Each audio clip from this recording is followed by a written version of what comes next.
Fala galera, André Ferreira. Se você está caindo de paraquedas nesse vídeo aqui, não está entendendo nada do que está acontecendo, como assim a gente está fazendo um custom serve de MMORPG em Node.js? É isso mesmo. A gente vai ensinar, vai aprender aqui nessas aulas, né, como fazer um custom server integrando esse código que a gente vai criar aqui junto com a Unreal Engine 5 para poder criar um jogo multiplayer, tá? Multiplayer pode ser tanto para 2 pessoas quanto para 100, tá? E eu estou passando essas aulas em TypeScript justamente para poder passar os conceitos mais básicos de programação, tá? Se você já é um cara que já manja de Node.js, já manja de TypeScript ou de desenvolvimento de jogos, tá? Entenda que essa foi a opção feita para explicar de forma mais fácil como é que funciona um servidor de MMO, como é que funciona a parte de programação desde o zero, tá? Porque tem muita gente no nosso grupo que não manja nada de programação. E aí, se você ficou interessado, a gente tem um grupo no WhatsApp aí, tem mais de 300 pessoas, tá? De vários níveis diferentes de compreensão dessa parte de desenvolvimento, que utiliza várias engines também, não só. Eu sei que lá no grupo tem galera que manja de Unity, de Godot, então o link desse grupo está na descrição, um grupo de WhatsApp, está gratuito, você pode entrar, fazer a pergunta que você quiser, que se não for eu, alguém da comunidade vai responder, tá? E aí, vamos continuar. A gente fez uma configuração básica aqui de um workstation em TypeScript, beleza? Nos últimos 2 vídeos, os vídeos estão na playlist. Eu vou deixar a playlist fixada nesse vídeo, e aí a partir dos próximos vídeos aí eu vou estar sempre anexando essa playlist com os outros vídeos e tudo mais. E aí, nos primeiros vídeos, a gente fez esse script aqui, coisa simples, né? Só para a gente conseguir testar esse arquivo .ts aqui e fizemos uma configuração do TypeScript básica aqui, só para a gente conseguir entender, beleza? E aí vamos começar a entender sobre a questão de variáveis. Variáveis é um tema extremamente importante para todas as linguagens, tá? Não é só o TypeScript, não.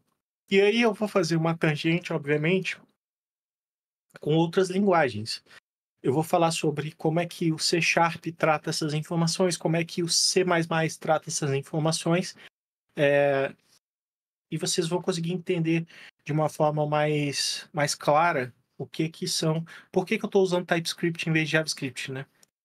Como eu falei, o TypeScript ele apresenta para a gente essa questão da gente poder tipar os tipos de variáveis que a gente tem. O que são variáveis? São informações, informações que vão mudar ao longo do processo.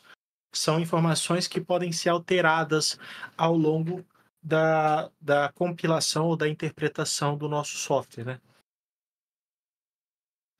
No caso do Node.js, nós criamos scripts em JavaScript ou TypeScript e esses códigos vão ser lidos pelo interpretador do Node e vai ser executado pelo core do Node, né? O core do Node, por sua vez, ele é escrito em C, C++, então tem funções que a gente vai chamar diretamente do C++, né? Inclusive, a gente pode criar funções ou pegar funções e classes que são em C++ e trazer para dentro do nosso Node, criar interfaces para serem utilizadas dentro do JavaScript, tá? E aí perceba o seguinte, primeira coisa que eu fiz aqui, eu coloquei essa palavra aqui chamada let, né? O que vem a ser let? No JavaScript, anteriormente, a gente utilizava o prefixo var ou var, né, para declarar uma variável. Então, toda variável do JavaScript ela era declarada assim, né, variável igual a 1, por exemplo, tá? E aí eu vou botar 2 chaves aqui. Isso daqui faz com que esse trecho, essa linha de código, ela seja ignorada pelo nosso interpretador e, consequentemente, pelo nosso VS Code, porque a gente está comentando essa linha. Então, ela fica em verde, tá vendo? Quando eu coloquei essas barra aqui. Então, por quê? Porque aqui elas estão com um nome igual, tá? Por isso que ela está ficando com esse tracejado vermelho aqui. Se eu poderia simplesmente colocar aqui 1, 2 também, que ele faria o mesmo processo, né? Então, essa daqui é a forma básica que o JavaScript faz, né? O JavaScript faz dessa forma aqui. Eu coloco o nome var, variável, e atribuo, né, quando eu dou um igual aqui, eu estou falando que essa variável ela tem o valor de 1. E aqui eu não precisei especificar qual é o tipo dessa variável. Inclusive, o nome que eu posso colocar aqui pode ser qualquer nome, tá? Eu posso colocar aqui tipo HP, life, igual a 100, sei lá. Esse nome aqui, você pode usar qualquer nome que você quiser, tá? Quando eu coloco um igual, eu estou fazendo uma atribuição. Eu estou falando que essa variável ela tem esse valor específico. O JavaScript, por sua vez, ele tenta saber mais ou menos qual é o tipo dessa variável a partir do sistema chamado tipificação dinâmica, né? O JavaScript, ele, por padrão, ele usa uma tipificação dinâmica por quê? Para facilitar a forma da escrita, né? Se você não precisa declarar qual é o tipo, porque o sistema ele tenta descobrir qual é o tipo, você não precisa explicitar, igual é o caso aqui embaixo, que a gente está colocando dois pontos number, ok? Então, aqui no caso já do TypeScript, né? Esse aqui a gente está colocando aqui, ó, TypeScript. O TypeScript, ele tem essa propriedade aqui que você clica dois pontos e coloca o tipo dessa variável. No caso de number, ele pode englobar tanto números reais quanto números inteiros, né? Para quem lembra aí do seu ensino médio, números inteiros são aqueles números que não possuem casas decimais, né? Não possuem números depois da vírgula, não possui vírgula, e números reais são aqueles números que contêm vírgula. Qual a diferença de um para o outro na programação no geral? É o nível de precisão que você precisa da informação. Se você precisa de uma informação que ela tem vírgula, é, vai ser um outro tipo específico. Só que no caso do TypeScript, ele coloca tudo como number, tá? Se a gente fosse trabalhar, por exemplo, com C++, com C Sharp, a gente tem alguns outros tipos, tá? A gente tem o int32, a gente tem int32, a gente tem float, a gente tem double, e tem outros tipos derivados desse daqui, mas basicamente são esses quatro aqui que englobam esse number, tá? Isso eu estou aqui já falando no caso de um C++ da vida, ou um C Sharp, não lembro direito se o Java também é assim, mas tem outras linguagens que vão utilizar esses tipos aqui, tá?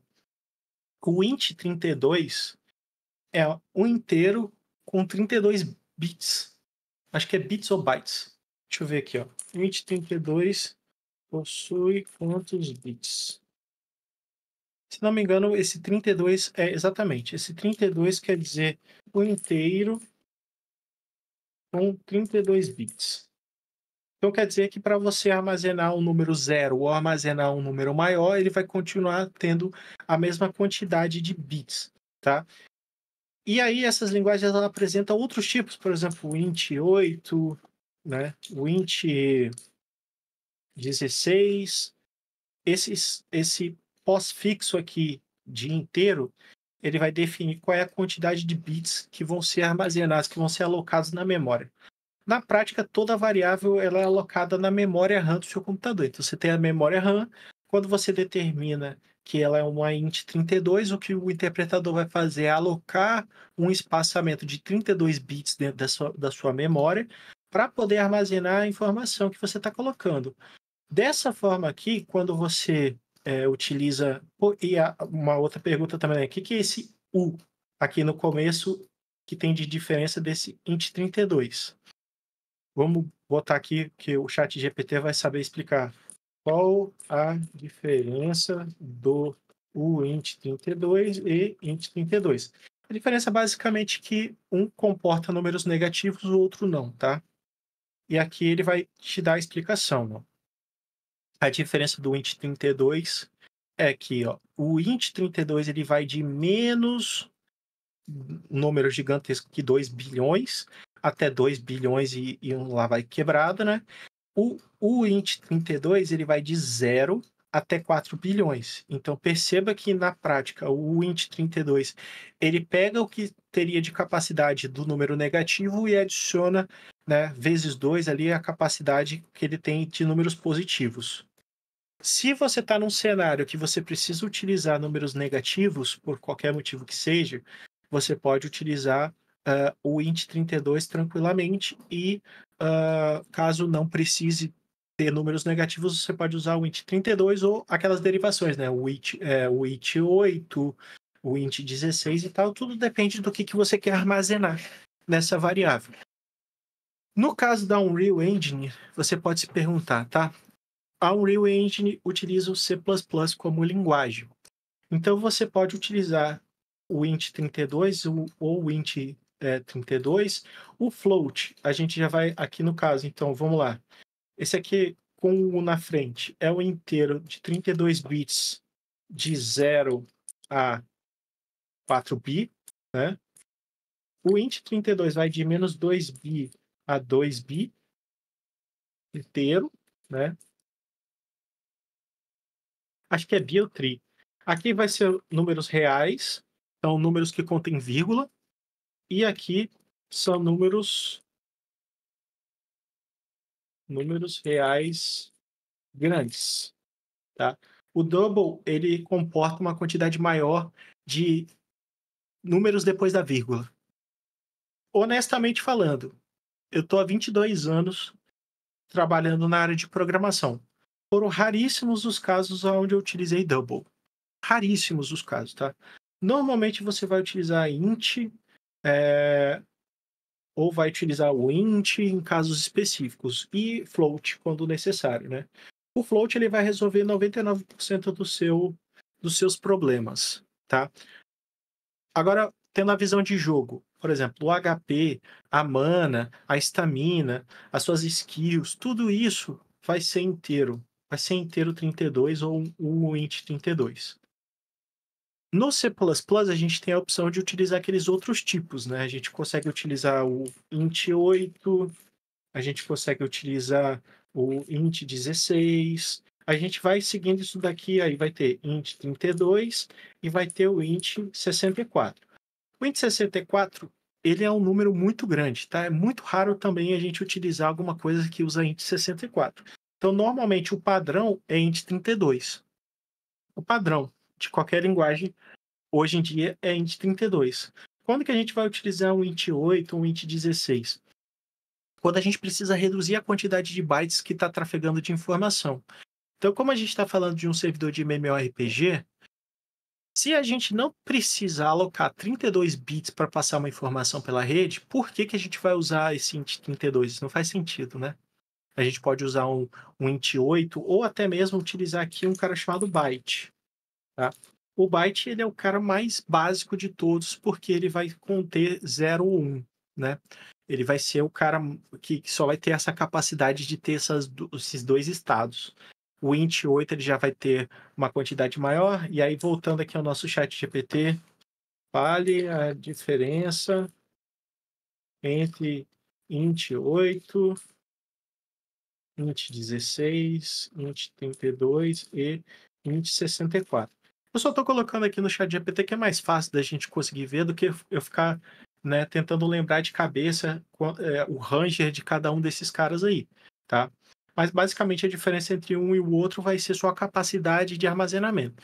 Então perceba, ó, o int 8 ele vai ter 8 bytes, que é 1 bit, né?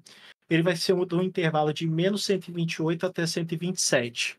É um range pequeno. Mas para a maioria das informações, por exemplo, o HP do seu personagem, você consegue trabalhar bem em cima desses números, né?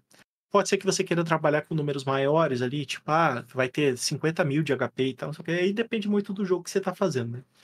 O int16 ele já vai de menos 32 mil até 32 mil. Então você tem um range aí de 64 mil para você poder trabalhar, e se você estiver adicionando o 1 na frente, você vai ter de 0 a 64 mil. Né? O int32 a gente já viu que já é uma ordem de grandeza muito maior. Né? E perceba que cada um desses caras aqui você tem uma quantidade de bytes diferentes. Então, no int8 você vai ter 1 byte, 8 bits, né? No caso do int16, você já vai ter 2 bytes. No caso do int32, então você vai aumentando, você vai multiplicando vezes 2 ali, de um para o outro, né? Então, quando você chega no int64, você já consome 8 bits. Aí você pode se perguntar assim, tá, mas isso faz tanta diferença assim de um para o outro? depende da informação que você está passando. Exemplo, vamos pegar a questão da posição do nosso player. A posição do nosso player das outras entidades ali dentro do jogo. É uma posição que ela não vai ter uma variação tão grande assim, né? E aí a gente poderia estar utilizando talvez um int 16, se fosse um mapa pequeno, se fosse um mapa que não tivesse tanta distância. No caso da Unreal, como a posição ela é múltiplo de 1000, né? A gente utiliza o int 32. E ainda tem um outro ponto, né? Que a Unreal ela tem uma forma de calcular distâncias um pouco diferente de, por exemplo, a Unity, a Godot, né? A Unity ela utiliza muito float na sua posição, então acaba, entre aspas, visualmente você olhando a posição ela é mais clara, né? Se você for colocar ali no minimapa, alguma coisa do tipo assim. No caso da Unity, ele tira essa parte da vírgula e aí ficam números muito maiores do que é na Unity e na Godot, né? Só que qual é a diferença de você utilizar o int 32 e usar o float? Em termos de byte, é a mesma coisa praticamente, tá? Porque ambos vão ser 4 bytes. Já no caso de você utilizar, por exemplo, vou utilizar o int 64, faz sentido? Não faz sentido, porque olha a quantidade de variações que você tem o dobro de bytes sendo trafegado. Então, sempre a gente vai pensar, né, como que a gente vai otimizar as nossas variáveis, tanto para processamento interno, para alocação de memória, quanto para trafegar na rede, principalmente para trafegar na rede, tá? Porque isso daqui, hoje em dia, a gente tem computadores com, né, quem tem menos aí deve ter uns 4 gigas de RAM, né? 4 gigas de memória RAM é muita coisa para fazer armazenamento de variáveis.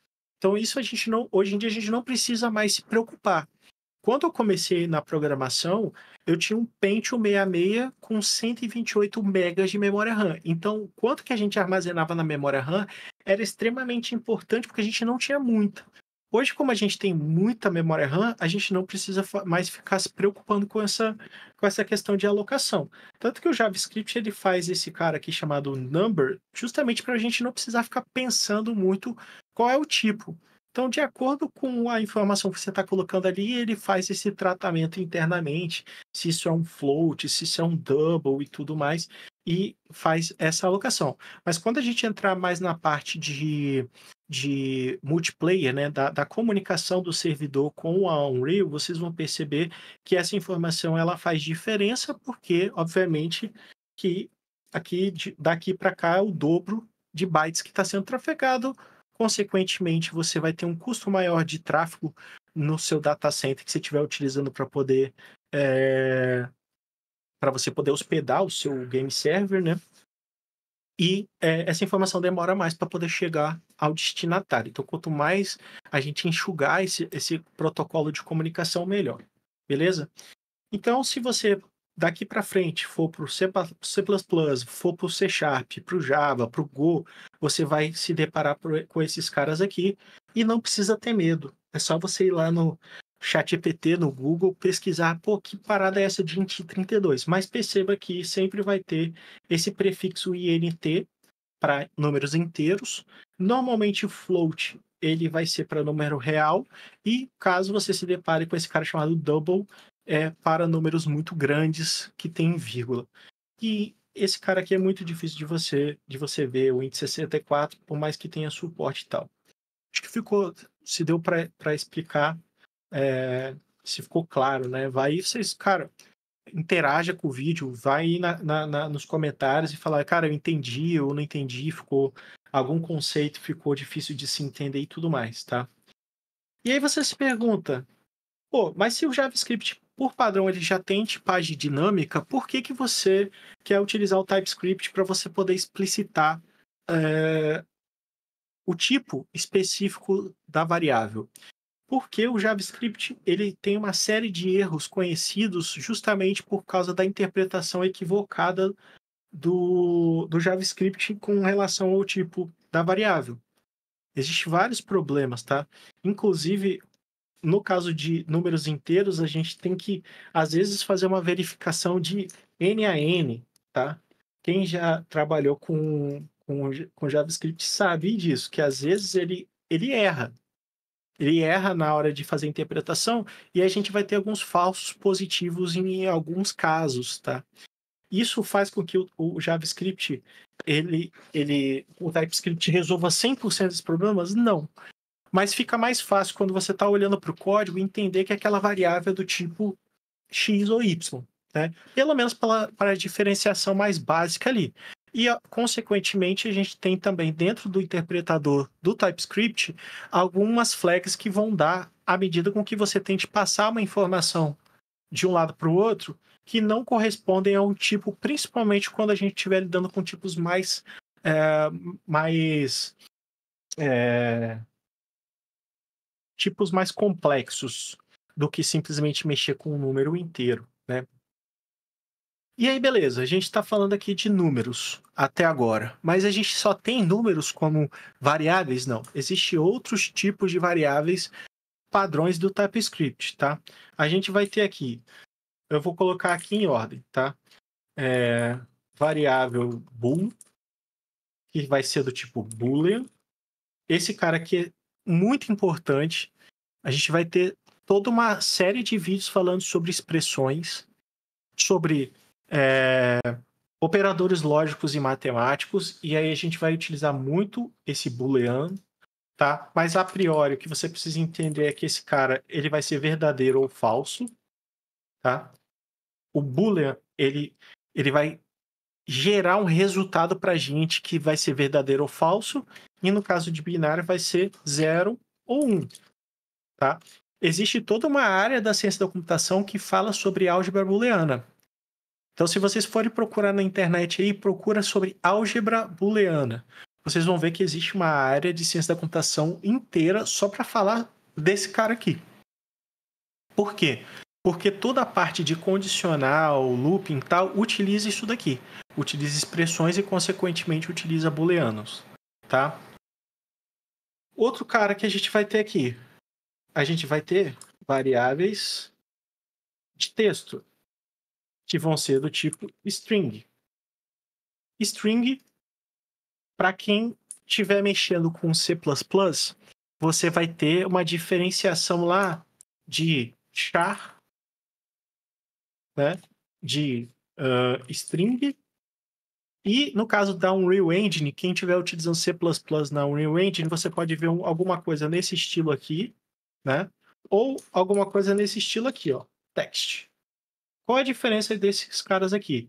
Aí eu vou colocar aqui de novo um parênteses, tá? C++, C Sharp e tal. Como o computador entende variáveis do tipo texto, tá? Isso é uma coisa importante da gente compreender. O computador, na verdade, ele só entende números. Ele só entende números. Em alguns componentes bem específicos, assim, você vai ter um entendimento de shaders, né? Como no caso de placa de vídeo e tal, mas são um caso bem à parte. Normalmente, quando a gente está falando de memória RAM, de processador e tudo mais, você vai ver que normalmente a gente está lidando com números. Então, como que o computador ele entende o que é um texto? O texto ele vai ser sempre entendido como uma lista de inteiros. Por quê? A gente possui no computador uma tabela que fala para o computador basicamente o que é cada letra, né? Então, se a gente procurar aqui, ó, tabela ASCII, vocês vão ver que existe uma tabela aonde cada caractere do nosso teclado, né, que a gente consegue ver na tela, ela é representada por um número, tá? Esse número, ela também tem a sua representação em binário. Inclusive, quando a gente trabalha com microcircuitos ou com linguagens de baixo nível ou coisas do tipo, a gente precisava explicitar dentro do código o código ASCII de cada um das teclas, né, ou das paradas que a gente queria mostrar na tela. E, obviamente, você tem conversores ali que vão pegar dessa tabela e jogar para número ou do número para char. Por isso que nas linguagens como C++, você vai se deparar com esse cara aqui, char e chavinha abre a chave e fecha a chave. Quando a gente for falar da parte de listas, vocês vão entender o que vem a ser esse abre chave e fecha chave. Eu não sei se o nome é chave, se não me engano é chave, né? A partir disso daqui, a gente tem o cara chamado string, que foi criado posterior, tá? Quem mexeu com C++ aí sabe que a maior parte da sua vida em C++ você trabalhou com esse cara aqui, né? E o string ele foi criado posterior, né? Para justamente você ter uma forma de conseguir passar para a linguagem um texto mais complexo e esse texto automaticamente ser interpretado ou compilado como, né? E convertido de forma que a variável consiga armazenar essa informação. Então você tem aqui esse cara aqui, ele basicamente ele vai virar lá na memória esse cara aqui, tá? Lá na memória ele vai ser uma lista de chars. E o chars vai ser aqueles códigos que tem na tabela. E aí você não necessariamente está utilizando a tabela ASCII, tá? Hoje em dia a gente utiliza uma outra tabela chamada tabela UTF-8. Essa tabela UTF-8 ela foi introduzida muito tempo depois, porque ela é muito mais complexa do que a tabela ASCII. Ela traz uma série de outros caracteres que a tabela ASCII não tem, por exemplo, que é ideogramas chineses, símbolos de outras linguagens, né? O UTF-8 ele é chamado de Unicode, justamente porque ele traz não só a linguagem greco-romana, não só o inglês, não só o espanhol, não só o português, né? A nossa língua ela é baseada nessa derivação de língua que tem a mesma origem do inglês e tudo mais, com algumas exceções, né? A gente tem cedilha, tem acentuação e tal coisa que não tem no inglês. Mas, por exemplo, se você pega uma linguagem árabe, uma linguagem chinesa e tal, ela é muito diferente a forma de escrita, de representação que o português e o inglês. Então, justamente essa Unicode ela veio depois, tá? Para justamente a gente conseguir trabalhar com essas linguagens. Então, quando você vai fazer um jogo, você tem que se preocupar com isso de certa forma, por quê? Você está fazendo um jogo só para público brasileiro, americano, ou você está fazendo um jogo para todos os idiomas? Hoje em dia, a gente consegue entrar na Unreal Engine e ter um sistema de localização, tradução que já tem um suporte para chinês simplificado, para árabe, para outro, para russo, né, e tal. Mas até pouco tempo atrás, quando a gente precisava desenvolver a própria engine ou mexer diretamente com o C++, a gente precisava ter bibliotecas que dessem suporte a esse tipo de coisa. Então, começa a perceber que é muito mais complexo do que parece, né? É muito mais complexo do que parece, porque, por exemplo, você fazer uma tradução de um jogo em C++ é, um, é uma arte quase, né? É difícil, mas é chatíssimo. Você tem que ter bibliotecas para poder adicionar ali para fazer a conversão de char, para você poder fazer isso dentro do teu código e tudo mais, né? Então, o que parece ser super simples, porque a gente está usando uma linguagem de alto nível, que já faz abstração. Inclusive o Node.js como padrão, ele já utiliza o TF8, né? Então a gente consegue usar chinês simplificado, russo. E aí, por que vocês acham que eu estou falando chinês simplificado e russo como linguagens principais? Eu vou explicar por quê. Eu vou pegar aqui uma coisa que eu mandei no grupo da USM para vocês entenderem o quanto isso é importante, tá? Uma das questões que a gente estava debatendo era quais são as linguagens que a gente precisa utilizar tanto para fazer a tradução do Tales of Shadowland, quanto para poder atualizar a nossa página na Steam. E aí eu me deparei com esse cenário aqui, ó. Esse cenário aqui, ó, galera. Essa aqui é a lista das linguagens mais utilizadas na Steam. Beleza? Deixa eu pegar aqui essa imagem só. Para ficar mais claro aqui, ó. Essa aqui são as linguagens mais utilizadas na Steam. Então nós temos aqui, ó, 33% do público da Steam é em inglês, 31% do público que está na Steam é chinês simplificado, 9% é russo, 4% é espanhol, 3% é português Brasil, 2% alemão, japonês e tal. Então, só aqui a gente já pega aqui, ó. Chinês simplificado, russo, alemão, japonês, eles já estão fora desse espectro de linguagens que usam o mesmo alfabeto americano, né? Aí você tem que ir turco, por aí vai, né? Isso vai baixando e tudo mais. Então, se a gente quer fazer um jogo que contemple a maior parte dos usuários da Steam, por exemplo, que quando você está fazendo um jogo, você quer que o mundo inteiro conheça o teu jogo e jogue teu jogo, né? Até porque o grosso do dinheiro ele não vai vir do Brasil, né? Nós somos aqui 3,5% do público da Steam. Então, como é que você vai fazer um jogo que só tá em português BR, por exemplo? Não dá, né? Tem que estar em inglês. Isso é um questionamento que eu vi diversas pessoas falando assim: caraca, por que o TOS está sendo feito em inglês? Tá aqui a resposta.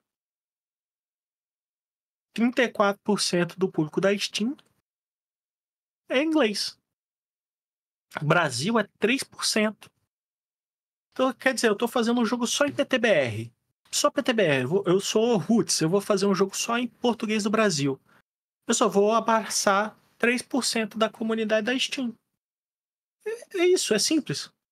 Pô, eu posso fazer tradução para esses caras dentro da Unreal Engine. Sim, pode. E aí você vai começar a comportar o restante da comunidade da Steam. Isso é extremamente importante e vai mudar completamente o resultado que você vai ter na venda dos teus jogos, né? Mas vamos continuar aqui, focar aqui nossa ala de variáveis, tá?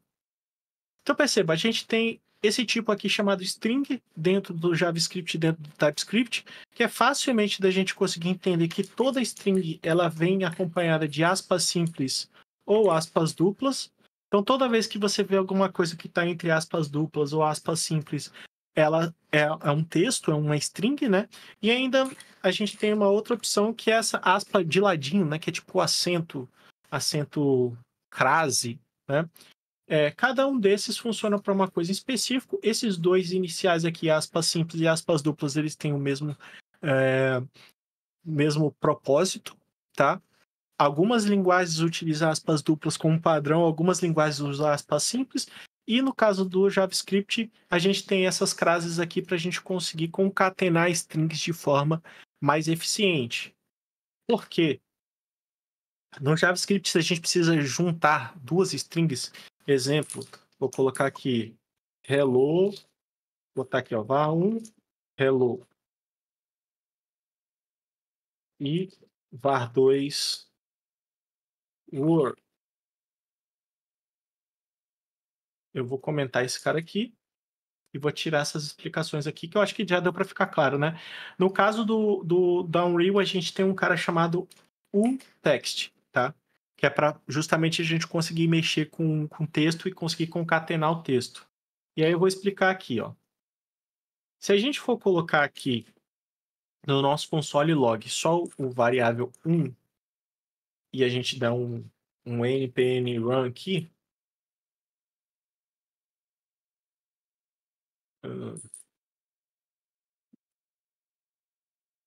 aqui ele está falando que não conhece. Ah, sim. Eu preciso rodar um npm install aqui, que eu deletei o diretório do Node Modules. Caso vocês deletem o diretório do Node Modules, só você dá um npm install, não precisa ter nada no suplemento, ele vai pegar aqui dentro do package.json, tá? E aí, se eu digitar um npm run start aqui, vamos ver aqui, ó. Ele deu um erro que ele não aqui deve. Eu percebo aqui, ó. Ele rodou o NodeMon, chegou aqui e falou hello. Beleza. Se eu chegar aqui e eu quero também apresentar o Word, eu posso colocar um mais e fazer isso aqui. Só que perceba, o que ele fez aqui? Ele juntou as duas palavras, só que não tem um espaçamento. Como é que eu poderia colocar um espaçamento aqui? Eu teria que colocar mais um mais aqui, abrir e fechar aspas e colocar um espaço aqui. Aí agora o nosso Hello World vai estar com espaçamento. Isso aqui é um processo que a gente chama de concatenação. A gente está pegando 3 variáveis do tipo string e concatenando elas com um símbolo de mais aqui. Então perceba, eu posso usar as variáveis, o nome dessas variáveis, e também posso colocar o aspas simples ou duplas em qualquer lugar. E aí, como é que vai funcionar essas crases? A crase, ela funciona dessa forma aqui, ó. Eu coloco a crase, puxo um símbolo de cifrão e abro essa chave aqui, coloco a variável, posso dar meu espaço e colocar outra variável. É uma outra forma de fazer a concatenação. Tem gente que prefere fazer da outra forma como eu fiz, né? Vamos colocar aqui a forma 1 e a forma 2, né? Vou colocar aqui, ó. V1, V2. Perceba que as duas formas elas vão gerar o mesmo resultado, né? A concatenação da string aqui ela vai funcionar do mesmo jeito. E são duas formas diferentes de você representar. Existe a forma certa ou errada de fazer isso? Não, você pode utilizar as duas. Inclusive, dentro do seu código, você pode utilizar qualquer uma das duas. Não tem problema, tá? E aí, mais para frente, quando a gente estiver mexendo com funções, vocês vão perceber que a gente consegue ainda chamar funções aqui que retornem strings ou inteiras e tudo mais. E o JavaScript, ele consegue fazer um negócio que é super interessante, que é concatenar vários tipos de variáveis diferentes e externalizar isso em formato de texto sem a gente precisar fazer uma conversão explícita. Isso é, eu tenho uma variável, por exemplo, inteira aqui que eu posso colocar aqui, ó. Posso colocar aqui, ó, variável 3 e ela vai ser do tipo inteira, né? Eu tirei as aspas aqui, ela acaba virando uma inteira. E aqui eu posso colocar mais uma concatenação, por exemplo, e salvar. E aí ele apresenta aqui pra gente, ó, Hello World 3. Eu não precisei converter a inteira para string. Só que quando a gente começa a lidar com linguagens que são mais verbosas, como é o caso do C++, a gente vai necessariamente precisar fazer essa conversão. Como que eu posso mostrar isso para vocês? Eu posso mostrar isso direto na engine, das blueprints. Nas blueprints a gente vai começar a ver justamente essa parte aqui de variáveis, como é que isso se reflete lá dentro da Unreal, como é que isso se reflete dentro do C++. Vocês vão ver que esse tipo de conversão aqui, ele não acontece de forma tão natural quanto acontece no TypeScript. Então perceba, por que eu estou passando toda a parte de programação em TypeScript? Porque vai facilitar a nossa vida para a compreensão de algumas coisas. Só que, quando a gente chegar no cenário de Blueprint ou C++, vai ter coisas que a gente vai precisar fazer manualmente. Lá no C++, a gente vai precisar converter esse cara aqui em um texto. E aí, como é que eu posso fazer isso aqui, por exemplo? Eu posso copiar esse código aqui e eu venho aqui no meu chat GPT, ó. Passe esse código para C++. E aí eu botei aqui, ó. Eu quero que ele converta esse código em C++, ó. Aqui no caso ele colocou usando C++ puro, né? Eu quero C++ da Unreal.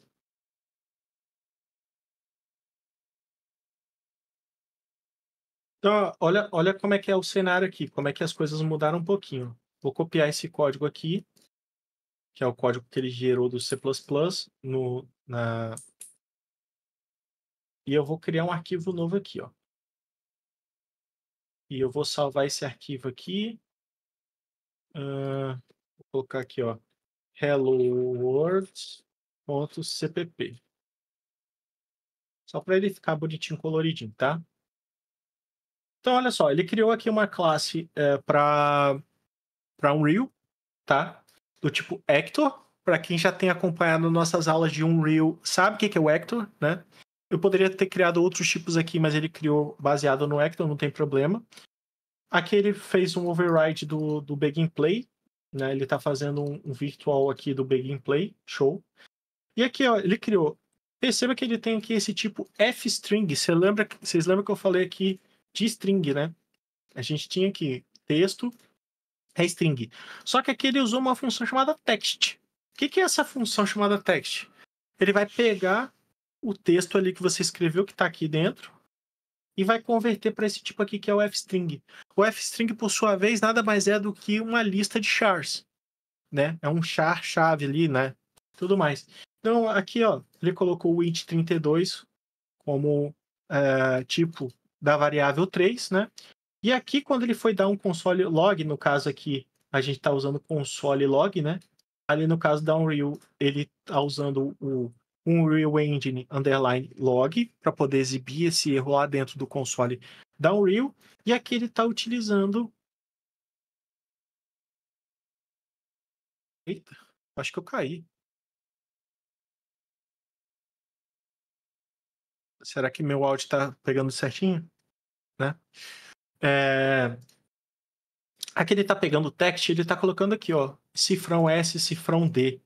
O que é isso, tá?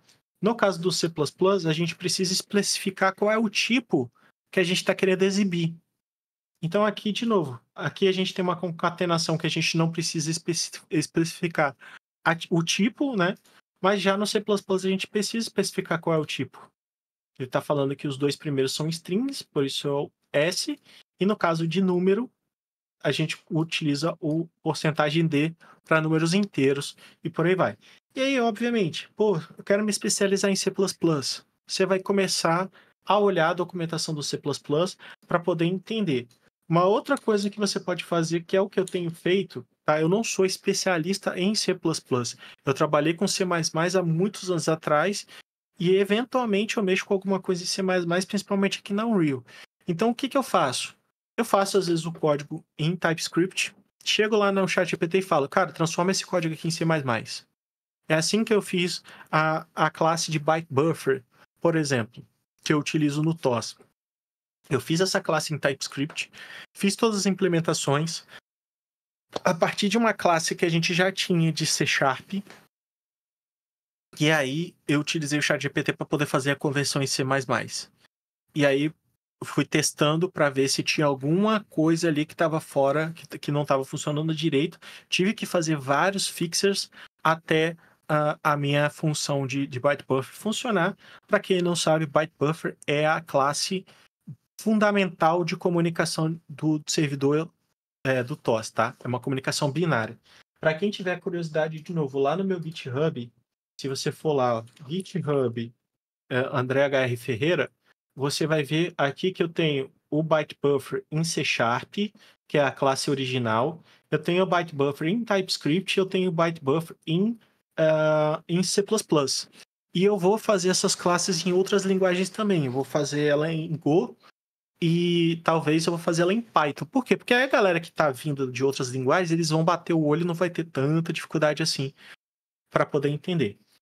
Esse vídeo aqui já passou do tempo que eu deveria, tá? Eu tô focando em fazer vídeos de no máximo 40 minutos, já passou, então eu vou continuar no próximo vídeo, continuando falando sobre variáveis. Beleza? Vou finalizar aqui. Valeu!